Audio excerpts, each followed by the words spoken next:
မ်မက်တွေကိုတကယ်တမ်းပြည့်စည်သွားစေတာကတခြားသူမပါဘူးအဲ့ဒါကတင်ကူနိုင်ပါပဲဘာကြောင့်လဲစတင်မှုဆိုရဲကြောက်ရွံ့မှုကြောင့်ပဲအဲ့ဒီအကြီးဆုံးရလူကိုဖယ်ရှားပြဖို့အတွက်နီလန်3နံပါတ်1ပြည့်စုံဖို့ကိုလုံးဝမဆောက်ပါနဲ့စတင်ဖို့ဆိုတာဘယ်တော့မှ perfect ဖြစ်မနေပါဘူးအဲ့ဒီငါနောက်မှစမယ်ငါလိုအပ်တာတွေအကုန်လုံးရှိမှစမယ်ဆိုတဲ့အတွေ့ကိုဖျက်ပစ်လိုက်မင်းလက်ထဲမှာရှိတာနဲ့အခုပဲစလိုက်ပါပြဿနာတွေဆိုတာကလမ်းမှာရင်ဆိုင်ဖြေရှင်းရမှာ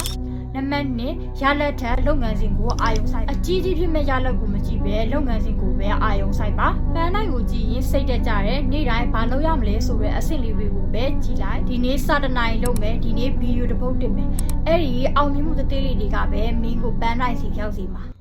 နံပါတ်3ရှုံးနိမ့်မှုကိုသင်ခန်းစာဖြစ်မြင်ပါရှုံးနိမ့်ခြင်းကိုတဘာဝကြတဲ့အစိပ်ပိုင်းတစ်ခုဖြစ်လက်ခံမှားကိုကြောက်လို့မလုပ်ပဲနေရတာကအကြီးမားဆုံးဆုံးရှုံးမှုပဲရှုံးနေတယ်ဆိုတာမင်းစူးစမ်းနေတဲ့တင်ယူနေတယ်ဆိုတဲ့သဘောပဲဒဏ်ရာကိုကုစားအမားကိုပြင်ဆင်ပြီးချက်ချင်းပြန်ထားလိုက်ပါနော်